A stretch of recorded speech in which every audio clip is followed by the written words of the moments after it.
Radio Show with your host, Lonnie Clark. We stand together and accept that we now live in a world transformed by Fukushima. Monday, Wednesday, and Friday from 8 a.m. to 9 a.m. Pacific Standard Time here on UCY.TV Radio. We relentlessly engage every ear that listens. We expose and confront the complete lack of accountability for the nuclear industry. Consider social engineering programs who view our bodies, minds, and souls as assets on a balance sheet. We discuss vital current issues, interview activists, and engage our audience in an effort to allow all voices to be heard. The Age of Fission radio show creates a venue that all will choose. We encourage our listeners to reclaim their power and their courage to take action and save our planet from the ravages of greed and indifference. Our actions matter. Every voice matters. We remind our listeners that happiness is resistance.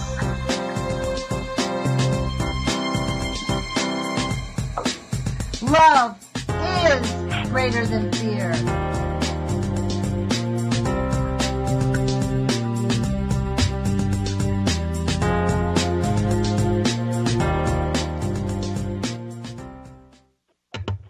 Good morning, UCY.TV radio listeners. This is Lonnie Clark with the Age of Fission radio show.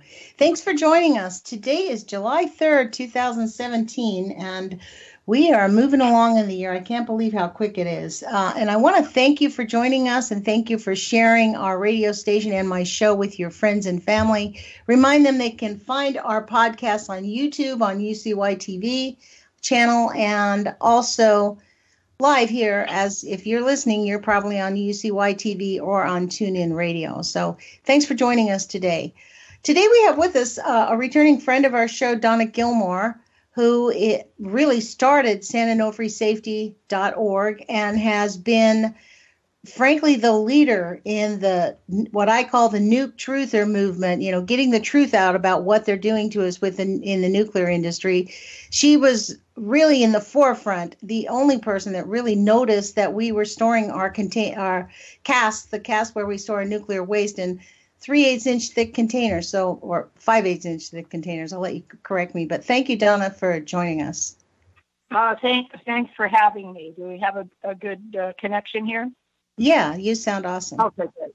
Okay, great. Yeah, so I guess we can talk about what's new. And and I live near San Onofre. I live in San Clemente in Southern California. And the nuclear plant here shut down because the company mismanaged it, replaced some parts, and they failed. It's supposed to last 40 years, and they leaked radiation after 1 year. And they're handling the waste, and they're mismanaging how they're handling the waste. And what I've learned is pretty much just about every single nuclear plant in the country is using thin wall stainless steel canisters. The majority of them are only 1/2 inch thick. And the Nuclear Regulatory Commission says that they can crack. And stainless steel has a unique property that once a crack starts, it continues to grow on its own through the wall of the container. And they have no way to inspect for cracks. You would die if you got close to one of these things. And they have not developed any technology that can work for it at this point once it's loaded with fuel. There was the Shimkus proposed a House bill, HR 3053. I have information about this posted right at the top of my homepage, SanOnofreeSafety.org. And this bill in the House, but it's federal legislation, it would preempt state and local water and air rights. So this bill is not just about everybody that has this waste. They want it out of their community. I mean, the promise was You produced the energy, and then the waste was going to go to the Department of Energy was going to pick it up and take it to a permanent repository. And that was 1968 that was supposed to happen. Well, for political, technical, and legal reasons, that has not happened. So now the plan, and this is both a Democratic and Republican plan, is to take nuclear waste from existing nuclear plants. There's about 104 facilities, roughly, that have what they call spent nuclear fuel. Spent nuclear fuel is kind of a misnomer. It's the most lethal product that we have. I guess you can't call it really. Well, I guess it's a product of sort. Yeah, because the real thing nuclear power plants produce is one of the most toxic substances known to man. That's the real product of nuclear power. It lasts. That will last for over 1 million years, for 30, 40 years of energy. Anyway, let me get back to this bill. So the bill, if you at a surface level, they're going to say, oh, well, this is the bill that's going to get the waste out of your community and shove it on some other community. They're taught the proposals that are live right now are in New Mexico and Texas and possibly Nevada. But with this bill, they could put it almost anywhere. And I'll explain the problems with the bill, and then I'll explain the problems. So, but let me ask you, the thinking behind the bill is that the reason for the preemption, because I've done a little bit of digging into this, and I think their thinking behind it is that what it's trying to do is overcome the not in my backyard thing. Nobody wants the nuclear waste. So they're passing a law that says basically you can't say no to it because we have to put it somewhere. And as a country, we have to have a collective unified voice, and individual cities or municipalities have no right to say no. Well, it's worse. It's worse than that. It's a lot worse than that. Okay, number one, the reason for moving it, that's just start there. I mean, there's no good place to put this stuff. Number one, each canister, just one of these cans, has as much high radioactive cesium-137 as was released from the Chernobyl nuclear disaster. One container, and we got 2,400 of these. And when they talk about it, and there's a level of consent in the bill. The governor of the state has to consent, the locality has to consent, or the Indian reservation, Indian nation has to consent. The governor of New Mexico wrote a letter saying, well, it's okay to have if one of my communities wants this, that she's okay with that because the waste is safely stored. So they have been misinformed about the safety of this waste. So that's one of the problems. And the reason they want to take away water rights, air rights, and other rights is because from a technical standpoint, this stuff is going to end up in your water supply. So, they want to put it over an aquifer. And that's one of the problems in the Texas, New Mexico area. They want to put it in an aquifer? Well, not above an aquifer. That's insane. Yes. Well, Texas and New Mexico, in Texas and New Mexico, they have I always mispronounce it, aquifer. I always mispronounce that word. It's that covers multiple states. Okay, so they're going to put it right near that, and this stuff will go airborne. If those canisters start exploding, it'll go airborne. So this is going to go all over the land, and it will end up in the aquifer that multiple states use, and it's the breadbasket of our country. But Ogallala, that's the name of it. It's huge. Yeah. I know. It's the largest source of groundwater in Texas. And it's used for irrigation in the southern high plains. Why are they going to send it there? What's the logic behind that? Well, because they could talk the governors there into taking it. Do they really believe that this nuclear waste is just not that harmful? That's the only thing I can think is they think it's just not that harmful. They don't, the people that I have met in the nuclear industry. I mean, I've met the president of the company that makes these canisters and other people that sell the other thin wall canisters, and I've spoken to high level people at the NRC. The ones that know better, they manage to convince themselves things will be okay because they make so doggone much money. Dr. Singh, who's the president CEO of Holtec, private company. I mean, he says, he told Vermont, oh, these will be good for 300 years. And he told our community, oh, these will be good for 100 years. But he doesn't have the data to support that. But unless you check it out, you won't know. And so people believe him. But he knows better. He knows the problems. He even stated in a public meeting, if one of these had a through-wall crack, it'll release millions of curies of radiation. In the face of that, even if you could find a way to repair it, it's not feasible without introducing another area for cracking. So he knows. He makes so much money. His son collects Lamborghinis as a hobby, Oh my gosh. I mean, yeah, it's all about the money. And it's all, and other countries do a much better job. In Germany, France, and Japan, and other nations, they use thick wall casts that have walls that are 10 to 19 3/4 inches thick. And they don't put as many fuel assemblies in one container. And those they're thick casts. They're inspectable, maintainable on both the inside and outside of them. Ours, these thin wall canisters, you can't even inspect them on the outside, let alone the inside. They're designed to never be opened. So you have no idea what kind of shape the fuel is in or the basket that holds these fuel assemblies. So all of these, let's be clear about this. Every single one of these casts that are sitting around the United States have not been inspected internally. They've never looked at them.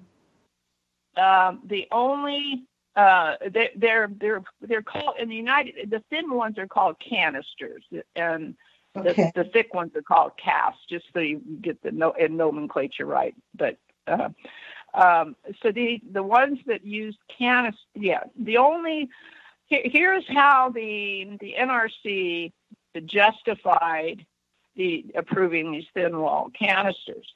They took a thick wall cask, one that you can open, a cast or cast, 15 years ago or something, and they opened that one, in a hot cell facility, a building that you can't go in or it would kill you. You do robotically, opened it up. And they verified that the fuel was okay, and the basket holding these fuel assemblies was okay, and they used that to justify everything they've done since.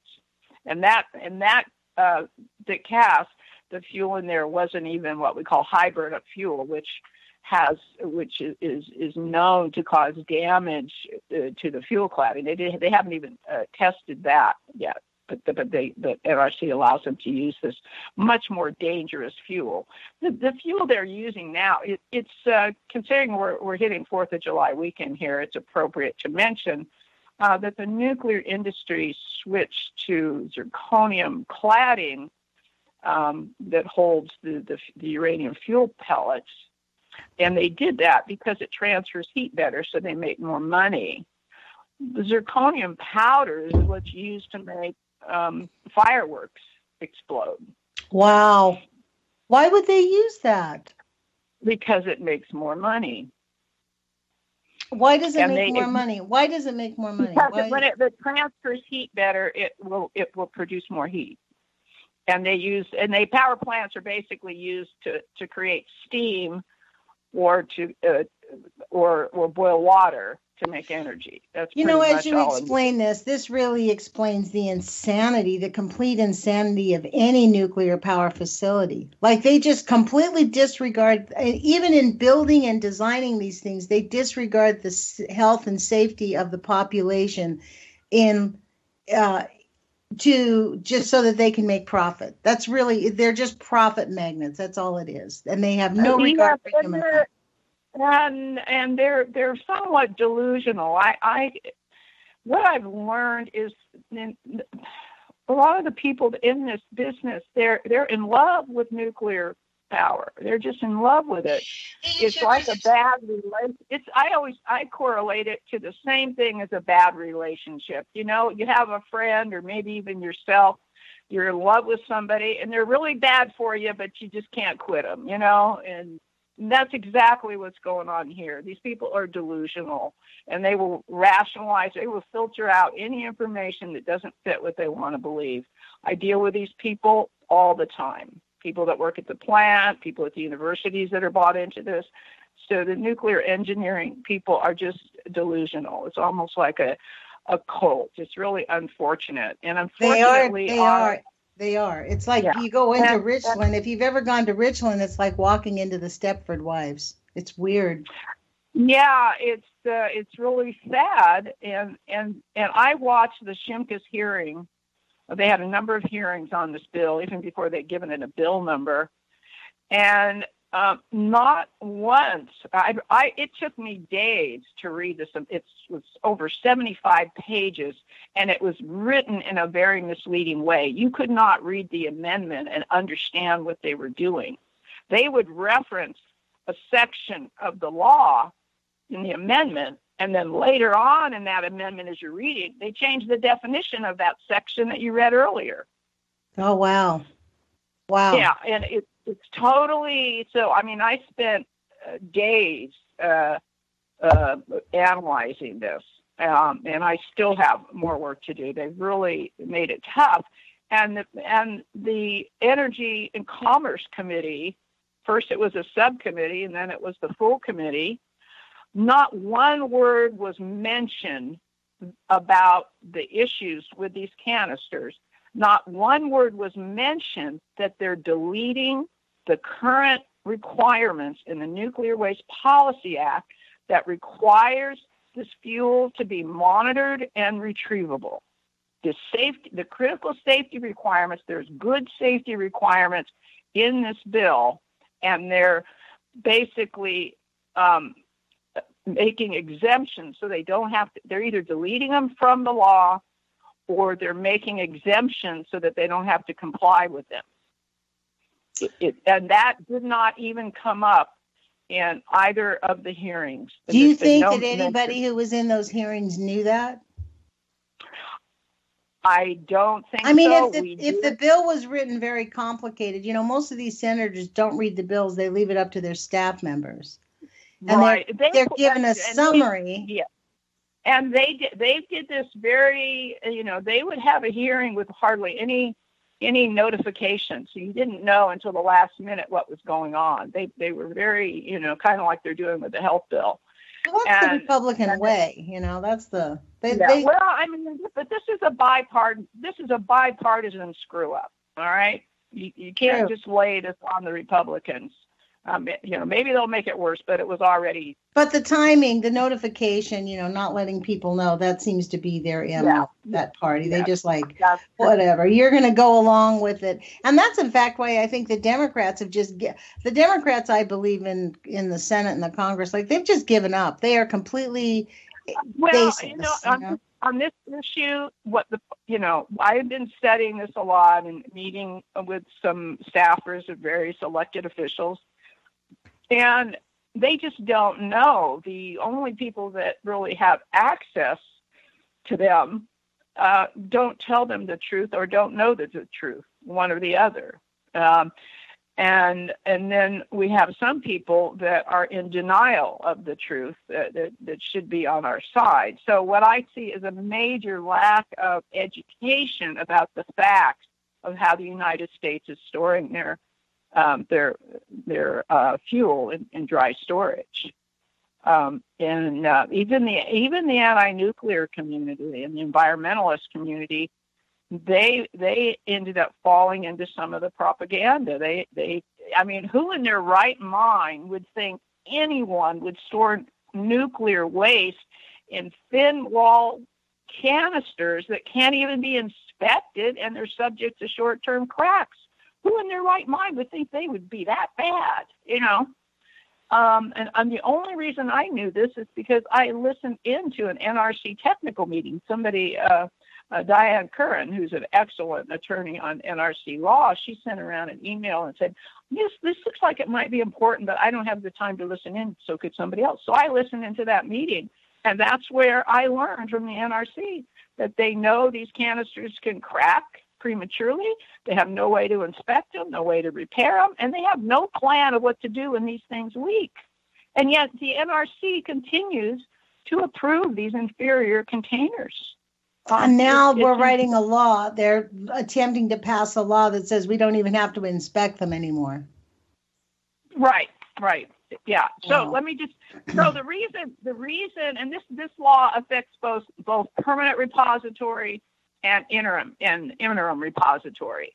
Because it's targeting Yucca Mountain also. One of the reasons Yucca Mountain has been able to stop them is they've got all these lawsuits against them, and they have good grounds in their lawsuits because there's aquifer under Yucca Mountain. Yucca Mountain has been found to, they know that water is going to seep into that mountain and destroy these canisters. So it's not a safe place to put these canisters. And they've been able to use their water rights. So this bill is basically a way to take away all the legal rights Nevada has to just run over them and do something that it really isn't even technically feasible. And something else that they all don't know, the ones creating this bill, or maybe the ones creating the bill know, but the Shimkus and the rest of them that are supporting this, they don't know that this Yucca Mountain wasn't even designed for the kind of fuel they're using, this high burn of fuel, which is over twice as hot as what they used to use, both thermally and over twice as radioactive.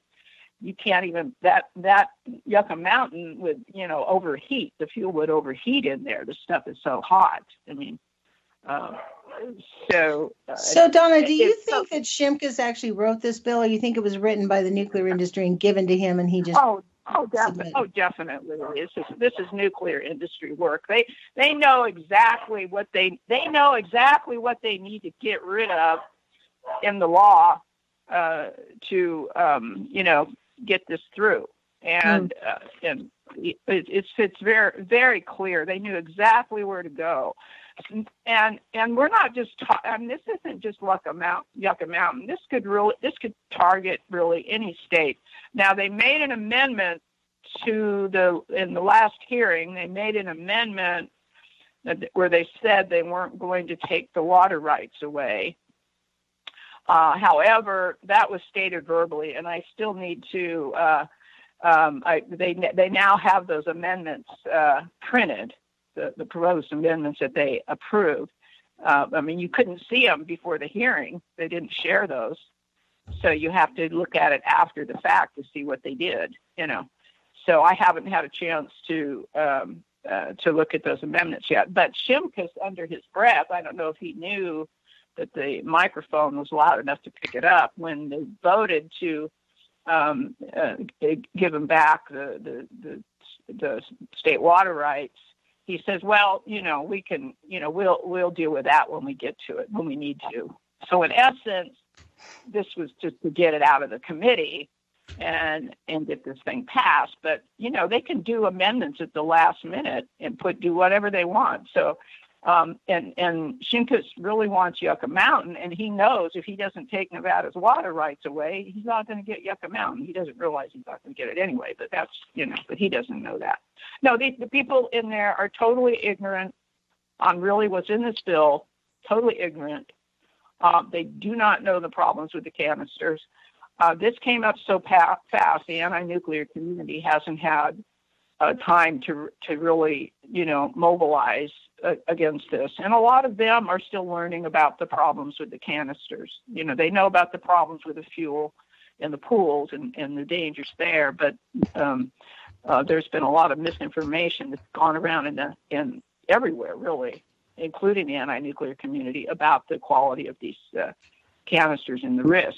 And I want to tell you, in addition to, not only did the bill set up to preempt state and local water and air rights, it also preempts other federal laws having to do with water rights. Preempts federal laws. Wow. Yeah. So, so you have, the Water Act, this bill. Who does it give rights to if it preempts federal laws? Gives it to the nuclear power facilities? Well, this would be when they're trying to figure out where to site. If they want to site a nuclear waste facility in your community or your state, they have taken away your legal rights to use federal or state or local laws against them. Shimkus is a representative in a state where they have the Braidwood and the Dresden nuclear power plants that are leaking tritium, actively leaking tritium right now. And this was I had a big argument with the national, what was called NDRC, the Nature Resource Defense Fund. They basically helped the state of Illinois keep open these two leaking nuclear power plants so they could move ahead to close the coal. And they said, well, we think that it's less dangerous to have the tritium in the water than the coal. And I'm like, what? Yeah, well, the Sierra Club supported that bailout, too. Yes, I know. And I was super against it. I was actually very, very, I mean, we already have, we have multiple nuclear power plants in our country. I should look that up. The propaganda out there is that if you're going to have to choose between coal and gas or nuclear, that the nuclear is the safest one to keep, which is totally insane. But this is, like the 350 organization. The 350 organization does not oppose nuclear energy. No, it's the reason that they're moving ahead. I mean, honestly, we've had big arguments about that with the 350 thing. Like, that is just what they do is they deny the radioactivity. And this is the interesting thing, is the denial. This is the thing that shocks me the most, is just the denial that nuclear causes. Like, there's never, whenever anybody has any illnesses or anything, like the immediate denial, they don't even consider that nuclear, it's always something else. Yeah, but when it comes to organizations like 350 and and all that, they are under the illusion that nuclear plants can be safely run and that our odds are with us. They know that if we have a meltdown, that it would be catastrophic. I think most people. Yeah, but this is what they actually don't recognize is, my conversations with them was about how much fossil fuel is being saved, but what they don't recognize is once the facility, how much fossil fuel does it make to just open it up from cradle to grave? It is a huge, because once the plant is catastrophically closed, and that seems to be the only way these plants will close down is in a catastrophe. After that, how much energy is used? How much fossil fuel is used just maintaining the waste? How much fossil fuel is right now used maintaining the waste? Here's the thing. Rather than falling into this fossil fuel trap, you need to reframe this. I mean, that's why I love you, Donna. Thank you. Yes. What we could do alone is, with energy efficiency, you could shut a bunch of nuclear plants. What happened in California, though, is the two private utilities, Southern California Edison. Well, actually, Southern California Edison, and PG&E, Pacific Gas and Electric. The Public Utility Commission gives them the authority to do energy efficiency programs, which is counter to their interest of making money. And so they have really lame energy efficiency programs and lame renewable programs. The ratepayers pay millions and millions of dollars, and that money goes to them, and they have what I would call faux plans. Now, SMUD is a public utility in the Sacramento area, and they have real energy efficiency program. They'll give you major rebates for better air conditioning, more efficient air conditioning. In various things. Down here, they'll send you a few light bulbs, and then if you try and insignificant rebates on air conditioners or anything else, and then you have to use these real expensive companies that they certified to buy it. So any savings is gone, and so they've set up programs that give the illusion they're doing something, but they really discourage energy efficiency and solar. So we don't really have, even in California, the so-called considered environmental state, where we have major environmental problems. We could be doing so much better, but that's where the framing needs to be on those kind of issues, not getting into a fight. We don't have to make a choice between nuclear and right. gas. You're right. We don't have. I mean, we really should all be on the same side. It shouldn't be a question of either or. But there is this storage issue, and a lot of people will say, oh, well, the sun doesn't always shine and the wind doesn't always blow. It's a nice little catchy thing to say, but I think we need more focus on what energy efficiency things can do and in that area. And right now in California, we have to shut off solar because we're producing too much power to the grid.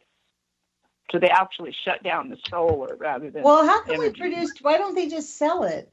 Can't they just sell the power? Isn't that how that stuff works? With nuclear is very inflexible energy. It's either all on or all off, and it takes a lot of time to bring it on and a lot of time to bring it down. And bringing it up and down are the two most dangerous times. To run them. So it's no, it's I mean the flexible. solar, no, I mean the solar power. What about it? Didn't you say they had to close those down? Maybe I misunderstood you. They had to set it off. Yeah, they had to they would have to keep it from going on the grid. Yeah. So anyway, you're talking to a seriously non-science person here. I'm sorry to be frustrating to you. Rather than focus on that, we need, because we have an action item that we need to focus on. Okay. That's more important. Okay. We need citizens to go to their local elected officials, their state and federal elected officials, particularly the House right now, but it's important to do this at the Senate level too, because there'll probably be a comparable bill coming up in the Senate shortly. We need them to educate their elected officials on the problems with this bill, because they do not know the problems. And we have a very small group that's fighting this, and we do not have the bandwidth to go to every, House person and every Senate person in the whole country. So we need help with this, so we need people to, cover their states. And there's a handout on right at the top of the home page. I may do some revisions to it, but the information is there. I want to make it so it's very easy to find. I've gone to your webpage, sanonofresafety.org. When you go there, you look on the home page. It discusses this Shimkus bill. You click on it, and there's some really great handouts. Those are good talking points for people to contact their congressperson and say, did you know, blah, blah, blah, did you? And put it into writing. Send an email, too, so that it's not just, you don't have to, this is what I suggest. Like, I always think it's better to give them a call and send them an email on something that's important. Because if you call them. Let me tell you, that's, in addition to preempting state and local water and air rights and federal water rights, they claim that they've taken some of this out, but you can't trust that they're not going to put it back in. And until I read the bill, I won't even know. So as far as I'm concerned, this is a risk. This is a risk to vote for this bill, because they know they have to, have that in there to get yucca. Okay, then it eliminates all the safety requirements that are critical for preventing radioactive leaks. I mean, those two things alone should stop this bill. And that was not even discussed in any of the hearings. So the people in the House Energy and Commerce Committee don't even know that this is being done. It's written in a very sneaky way where they have the definition of in a section that defines these requirements, but then they set up these what they call MRS agreements, where the Department of Energy can cut a deal with any private company and put whatever they want in there, basically. Wow. And they don't have to comply with those safety requirements. And the bill also, it eliminates the requirements to do a site evaluation of the site that you're going to put it in. They don't have to do a site evaluation, which means they don't have to check for aquifers and things like that. My gosh. Yes. And then they eliminated assessing transport risks. So they can put something anywhere and not even consider if it's even feasible to safely transport this stuff there. So you have on your page, on your front page, on your home page, you have a little dot that says reasons elected officials should oppose H.R. 3053 NWPA amendment. And when I open that up, that's the thing that gives you like the bullet points that you can intelligently contact your congressman and just repeat this information. Just, right. Even send them this. Maybe even just send this to them. Definitely send them that. And I'm, if anybody is going to do this, I've got my phone number on here. If they have questions, they can call me. And if you just review the San Onofre Safety home page, you can get a little more educated about the issues with the canisters and things. The top part of the handout, the bullet points in bold, those would be like the main attention getters. And then you get a little more detail in the down below. Wow. You've done a little bit of work. I saw this earlier. I haven't seen the corrected one. This is really awesome. But this is the issue. We really are at a critical time where we can make a difference. If we get enough people to actually push back on this, the Senate will say, if we can get our House to say no to it, get enough people to say, especially in Republican states, as it's mostly run by Republicans in the House. Yeah. So it's very important for people to live in. But Republicans should care about this too. This is a states' rights issue. It's going, And this is our opportunity. I look at problems and I look for the opportunities. This is our opportunity since they're going to be talking, since they have to vote on this, you can get their attention right now on this issue. So it's a perfect time to alert them to the nuclear industry in the United States has been irresponsible using these thin wall canisters they know can crack prematurely and no plan to deal with it when they leak. And it's important they know each canister is it's like a Chernobyl in a can. It's not a Chernobyl reactor in the can, but it's the amount of radiation that was released from the Chernobyl accident in a can. The only comeback the nuclear industry has for this Chernobyl in a can is, this is not a Chernobyl reactor in a can. I never said it was a Chernobyl reactor. It's the lethal radiation that was released from Chernobyl that's gone around the world and still contaminates the land in Finland and Russia and other places. It's that amount at one can. You've had a lot of success advocating on things like this. Do you think it benefits if we contact like our mayors and our governors also and say, hey, you need to get involved in this because this is very serious? It is helpful. When we did the San Onofre fight and we're partly responsible for that thing not restarting, our strategy, because we don't really have much money for the grassroots people. And what we would do is we would take a resolution, we would propose city councils pass resolutions to oppose, in that case, it was restarting the plant. In this case, we need to oppose this bill for the reasons here.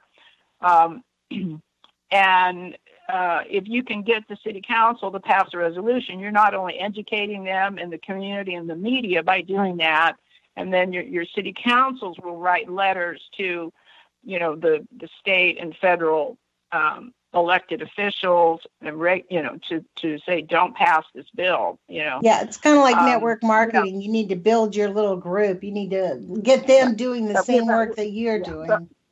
But we don't have a lot of time, so we need whatever avenue we could use to reach those. They may try and pass this by August, before the August recess. So we we have to get on this. Yeah, we have to get on this. And, I think one step is educating the elected officials that are going to vote on this. So I would try and be strategic and target maybe whoever you think is the most influential in your state that could maybe carry this also. But it doesn't matter, for the most part, who your elected official is, whether they're Republican or Democrats.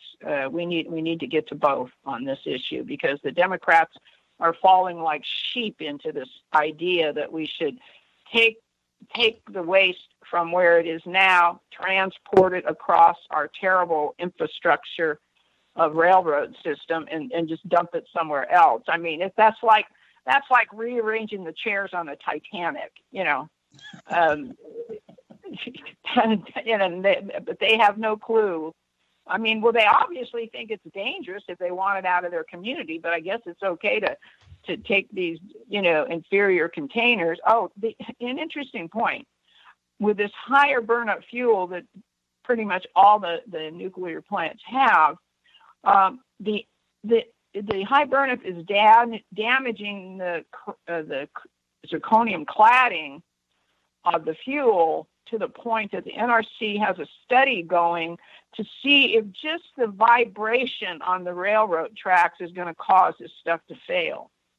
Oh my God! They're still studying that issue. They're still studying, and yet they want to pass this bill. Yes, and then the Holtec, the company that makes a lot of these, they are trying to get a transport cask, because these thin canisters, like I said, they would kill you if you got next to them. They're so inferior, they don't protect from gamma neutrons, gamma rays or neutrons, and carbon-14, and all that. I won't get off on that there. Anyway, so they want to be. They take these canisters. The plan is to take these canisters and put them inside thick wall metal bolted lid casks, which they should have been starting with in the first place and not using these thin canisters. But anyway, they want to put them in there and then transport them to, some other location on the rail system. They're saying they're too big to go. They put so many fuel assemblies in one canister that they end up being too heavy to transport on the road. So they got to use the rail system. That's the way they explained it. So Donna, are there any Congress people that you saw on the committee that voted against this? That we might. I mean, is there anybody on the side of reason that you saw in the Congress that people could support or know about, and maybe contact him to start building a coalition in Congress? We have some great activists in Chicago and Illinois. They did a great job. They educated Jan. I'm terrible at names. Schakowsky is her last name. Yeah, Jan Schakowsky. Yes. I got it right. Okay, she voted. We were able to reach out to her. The 49 organizations signed on opposing this bill, and that community letter is also right on my homepage. So that went to her, and so she had that. I can't say for sure that was the reason she voted against it, but she has the information about why all these organizations opposed this bill, and she voted against it. She was one of 4 Democrats that voted against it.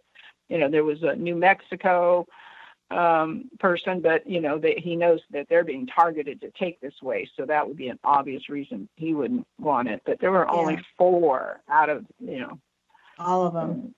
Yeah. Wow. Yeah. So now it's going, and so we need to get, let me just go over some other things wrong. Oh, I know what I was telling you. And this is really important.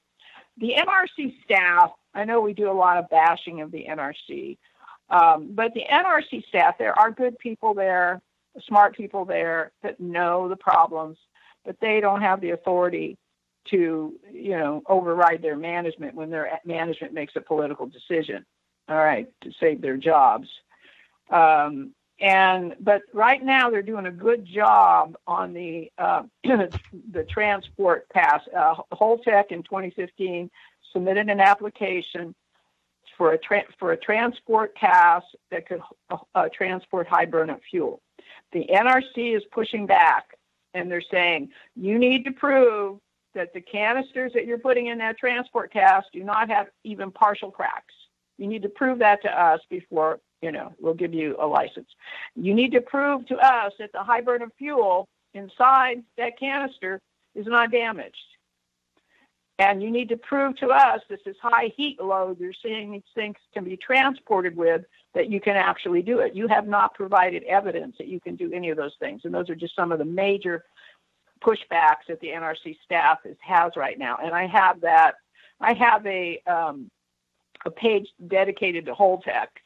So if you go nuclear waste, you'll see a Holtec pop up. And it has the details of what the pushback is from the NRC that they're not approving. And Holtec keeps trying to give them some BS answer that does not address what the NRC's asked for. And so far, they're holding strong.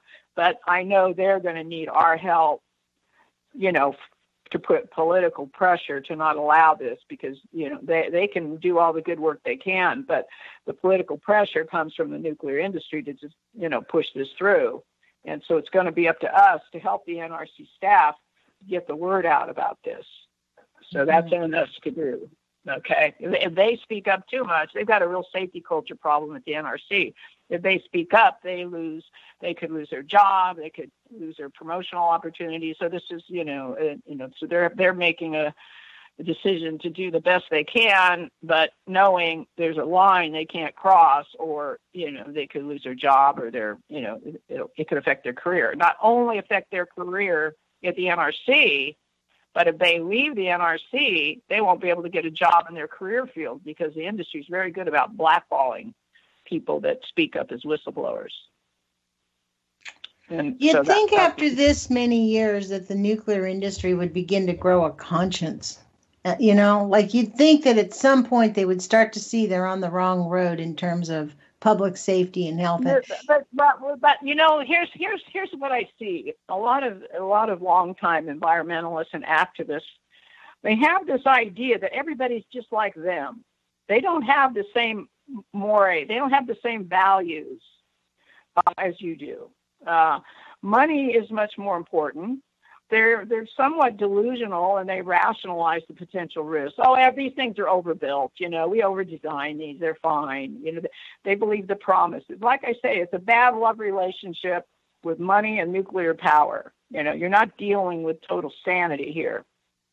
And those are the people that, but some of them have sociopathic tendencies, and they just care about themselves, and they there's a gullibility. And then you have the nuclear industry that has propagandizing all of us for decades. I mean, I was propagandized. How many people go and research this stuff? Hardly anybody. Right. And, I assumed, and I should know better, I have a systems analyst background. You never assume, that makes a of you and me. I assumed if you're running a nuclear plant that you've got the redundancies and, backups and best employees, reward employees for finding problems, and lots of, checks and balances, because the consequences are so horrendous. And I find that the opposite is true. I mean, who would believe that? And then I fell into the myth, we have to have nuclear power for energy. We have to take this risk because we don't have a choice. That's total BS. That's another lie. But we don't, a lot of these things I didn't question, and I should know better. I'm usually somebody that's always asking questions. And I just, I assume, again, another assumption, that the NRC was doing its job. I know government agencies can do their job, but now with kind of this corporate capture of our regulators, state and federal level, that I'm learning the hard way that that's not the case. And even at the Nuclear Regulatory Commission, it's captured. There's 5 NRC commissioners that make all the decisions. And normally all but one are pro-profits over safety. And that's what we've got now. And then when they tried to make the chairman, Obama would, and it was not easy for Obama to get safety-conscious commissioners because it had to be confirmed by the Senate. So it's not, the president's not a dictator, in spite of what Trump seems to think. And so it's a challenge to get. So we're going to have to step up if we're going to save our communities and save our economy and save our homes and our health and our environment. It's going to be up to us to step up and not say, gee, Don, I'm glad you're doing this. No, right. I don't ever want to hear that again. I can't do it by myself. The few other people that are doing this, there's no money on this side. The money is getting behind the nuclear energy. That's where the money is. Well, the people listening to our show are obviously concerned. And my goal is to get them to take that extra step to move from listening to a radio show to actually taking action, contacting their representatives, leaning into it and putting pressure, repeated pressure. Don't just call them once. Keep sending them, keep talking to them until you know it's done. One of the things I found is this information is so unbelievable. They don't want to believe it. So one of the things on the San Onofre site, there's a handout section, and on that section there's something called city handouts, and there's actually a sample resolution in there that people can use as a template to go to their city councils, and there's some handouts. And in there, no elected official is going to be comfortable saying buy thick caps. They do not feel qualified to make that kind of recommendation. So how we phrase it is, all right, we didn't sign up to be a nuclear waste dump, but while it's here, whatever you put this nuclear waste in, it needs to be in containers that can be inspected inside and out, that can be maintained, repaired, and have some kind of a monitoring system to warn you before a critical part fails. These are just the requirements you would take for granted in a car. These do not even meet those basic safety requirements of an automobile. Inspect, monitor, maintain, and alert before a critical part fails. They don't even, and plus they can prematurely crack.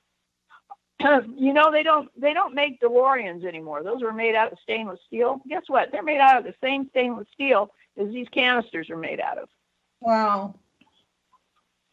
It's so stunning and frankly a bit overwhelming to realize that all of our nuclear facilities are using basically unsafe storage facilities. Really, that's what they are.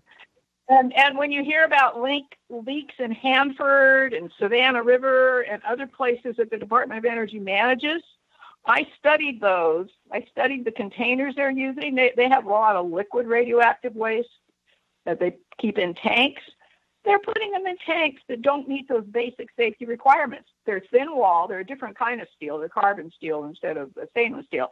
But basically, they are not inspectable, maintainable, and they don't have a warning system before they leak. I mean, it's the same basic engineering, basic professional engineering design standards that are being ignored. Is it because it's more profitable? It's not as expensive? Well, there's a level of ignorance and a level of assuming the nuclear industry knows what they're doing, and it's about a lot paying attention. I talked to the state of Washington because they're supposed to have a little bit, some kind of oversight or have input. I actually spoke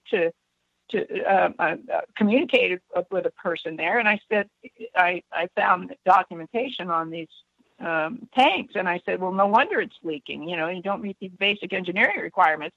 And she responded back saying, well, we thought we'd only need these to last 20 years. Like that's, and then, but there's no follow-up. I don't see any advocating in Washington. But one of the things I've learned is it takes personal attention. The former chairman of the NRC, Allison McFarland, she was the safety advocate commissioner at the commission at the time, and Obama made her the chairman. And she did not know that these canisters could not even be inspected. Okay, even up to the outside. She did not know this. I had communicated with her staff when she was in office and sent emails and all of this. And then she came down to Southern California for a meeting, and I sent her an email and with some information on it, and kind of executive level. You know, when you're dealing with higher level people, you have to keep it simpler, and you can send links to the details. And she made a presentation saying, well, these are in dry storage, they're totally safe. So I knew she hadn't read my email or didn't believe it. So at the break, I actually was standing in line behind her at the women's restroom. And I said, well, you know, I introduced myself. She goes, oh, Donna Gilmore. Oh, thank you for the email. She said, very politically correct without saying anything. And I said, well, you know, these thin wall canisters can't be inspected. She says, what are you talking about? I said, well, with the thin ones, you can't get close to them, and the thick ones, you can. And before I said anything else, the light bulb went off in her head, and she said, oh, that's right. They have to be in those big concrete overpacks, and there's no technology that would. Oh, yeah. I'm standing in line in a restroom educating the former chairman of the NRC who has written papers about nuclear waste. That's a great analogy, actually. That is exactly a great analogy. Wow. And yet nothing happened after that. Nothing happened. Well, she actually said after that, well, maybe it's not that important. She actually said that. I couldn't believe that, you know. Wow. Yeah, all the women that came out of the bathroom, they were listening to this conversation, you know. They were in the bathroom, either in line or in the stalls, and after she left, they came up to me and said, can you believe that? You know. So it's a one time where the Good Old Boy Network was in the women's restroom, I guess. Well, this is a really good, thank you for sharing that story. Also, the Department of Energy, John Kotek, who he and Allison McFarland, they were both on Obama's Blue Ribbon Commission for what to do with the waste, and he did not know these candidates. They assumed the NRC was doing their job. He assumed the NRC was doing their job. He didn't know this. One of his chief deputies, who is a nuclear engineer, formerly on a submarine, thought nobody could tell him anything he didn't already know. I got to be face-to-face with these two and was able to give them the evidence that I knew what I was talking about. And Andrew Griffin, who's still at the DOE, he just kept saying to me, well, this can't be true because they have to be inspected. This can't be true. And he was just saying it over and over again. And so we ended up having a number of phone calls after that meeting. And I was so I'm educating one of the chief deputies who's responsible for the waste on what the heck is the problem.